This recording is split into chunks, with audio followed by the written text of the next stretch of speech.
የኢትዮጵያ ኤምባሲ ዜጎችን ከጅቡቲ ለማስወጣት ሲያደርገው የነበረው ምዝገባ በሰው ብዛት ምክንያት መቋረጡን በጅቡቲ የሚገኙ ኢትዮጵያውያን ተናገሩ። የጅቡቲ መንግስት ሰነድ አልባ የውጭ ዜጎች ከሀገር እንዲወጡ በሰጠው ትዕዛዝ መሰረት በጅቡቲ ያለው የኢትዮጵያ ኤምባሲ ለኢትዮጵያውያን ስደተኞች ህጋዊ የጉዞ ሰነድ ለመስጠት ሲያከናውን የቆየው ምዝገባ ከቀናት በፊት ማቋረጡ ተሰምቷል።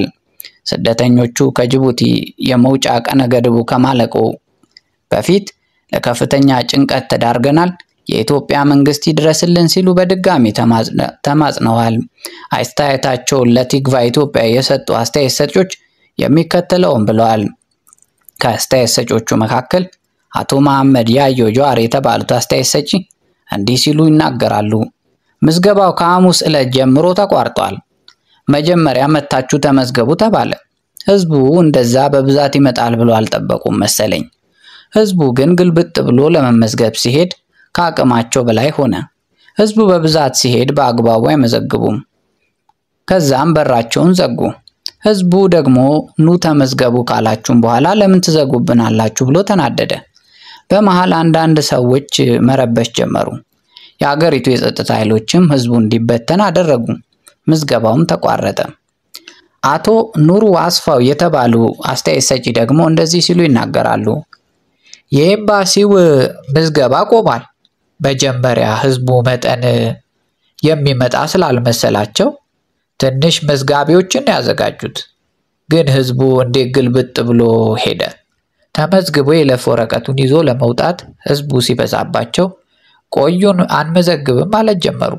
ህዝቡ ደግሞ ጠርታችሁናል መዝግቡም ማለት ጀመረ። በዚህ መሃል መዝጋቢዎቹ ፖሊስ ጠሩ። ህዝቡን በተኑት ማለት ነው። በዚህ መልኩ ምዝገባው ተቋርጧል። ህዝቡ ከመጠን በላይ ሲበዛባቸው ረብሻ ይነሳል ብለው ሳይሰጉ አልቀሩም። ቀድሞ መዘጋጀት አልቻሉም። ይህን ያህል ህዝብ መጥቶ ይመዘግባል ብለው አልጠበቁም ነበር። በቀላሉ መውጣት ቢችለው ስደተኛ ደሞዙን እየተቀበለ ስራ ያልነበረው በጊዜያዊ ስራ ላይ ተሰማርቶ የነበረው ሁሉ በብዛት እየወጣ ነው።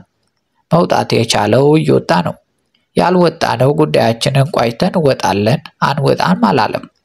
ትዕዛዝ እንዳከብርም አላልንም። ለምን ጊዜ መጨመር አልፈለጉ? ህዝቡ ያለ ምንም ማስፈራሪያ በራሱ ጊዜ ወጥቶ ያልቃል። ይህ ለምን መገንዘብ አልፈለጉ? ገንዘቡን ያልሰበሰበው ደሞዙን ያልተቀበለው ሀብትና ንብረቱን ያልሸጠው ነው መሄድ ያልቻለው። ወዴት ጥሎት ይሄድ? ይህ ህዝብ የመጣ ነው ይምጣ ብሎ ተቀምጧል።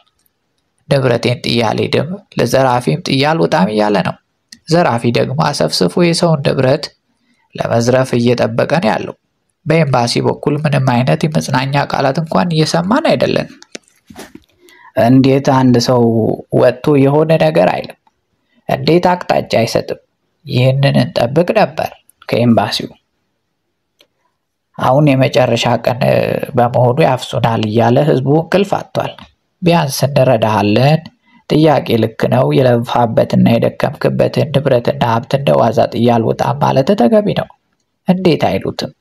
የቻልነውን እያደረግን ነው፣ ከጎንህ ነን፣ አይዞህ እንዴት አይባልም?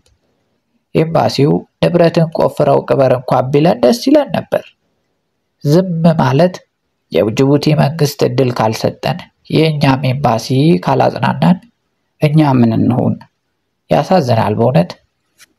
ከዚህ በፊት ህዝብ እርዳታ ሲጠይቅ ኢትዮጵያዊ እየተባለ ነበር የሚጠራው። ዛሬ ድንገት ይህ ክፉ ጊዜ ሲመጣ ሁለት አይነት ስም ወጣለት፣ ህጋዊና ህገወጥ የሚል። ይህ ትክክል አይደለም።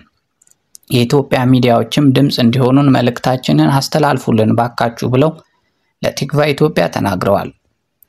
ሌላው አስተያየት ሰጪ ደግሞ እንደዚህ ሲሉ ተናግረዋል። አቶ አህመድ መሐመድ ናቸው። ዛሬ ከመቼውም ጊዜ በላይ ስጋቱና ጭንቀቱ ከበድ ብሏል። ጅቡቲ ያለው ህዝብ እየወጣ ነው፣ አልወጣም አላለም።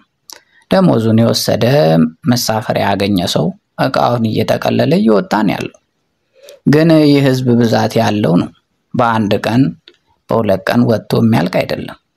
ደሞዙን ሳይቀበል የሰጠውን ዱቤ ብድር ሳይሰበስብ ንብረቱን ሳይሸጥ ሳይለውጥ እንዴት ይውጣ?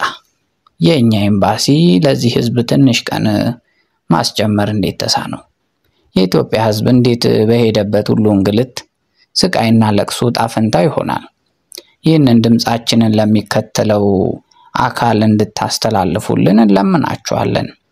ንብረቱ በቁሙ የተወረሰው እንዴት ዝም ይባላል? አለወጉ እየተሰቃየ ነው። ለዚህ ያለው ነገር በጣም አስፈሪና አስጊ ነው። ይህ ህዝብ ያለው ንብረት ይዞ እንዲወጣ እድል ፍጠሩለት። የለፋበትን የደከመበትን ንብረት እንዲሰበስብ እድል ይሰጠው። እቃውን ሰብስቦና አስሮ ወደ ሀገሩ እንዲመለስ የሚመለከተው አካል ያመቻችልን። ወሮ በላው ንብረታችንን ለመዝረፍ አሰፍስፎ እየጠበቀ ነው። ጫና መፍጠር ያለባቸው አካላት የውጭ ጉዳይ ሚኒስትራችን እንዴት ዝም ይለናል? እኛ ለምን ከስቃይ አይታደገንም? እኛን ወጣም ብለን አላመጽንም። ንብረታችንን ሰብስበን እንድንወጣ ትንሽ ቀን መርቁልን እያልን ነው። የጅቡቲ መንግስት ትዕዛዝ አክባሪዎች ነን። ህዝቡ ከመቼውም ጊዜ በላይ በጭንቅና በመከራ ውስጥ ነው ያለው። የኢትዮጵያ ሃይማኖት አባቶችም ቢሆኑ የጅቡቲ መንግስት ይለምኑልን፣ ቀነ ገድቡን ያራዝሙልን። ይህ ቀን ካልተራዘመ የከፋ አደጋ ላይ እንወድቃለን። ትክቫ ኢትዮጵያ ስለ ምዝገባው መቋረጥና ስለ ስደተኞቹ አቤቱታ ከኢትዮጵያ ኤምባሲና ከኮሚኒቲ አመራሮች አስተያየት ምላሽ ለማግኘት ያደረኩት ጥረት አልተሳካም ብሏል።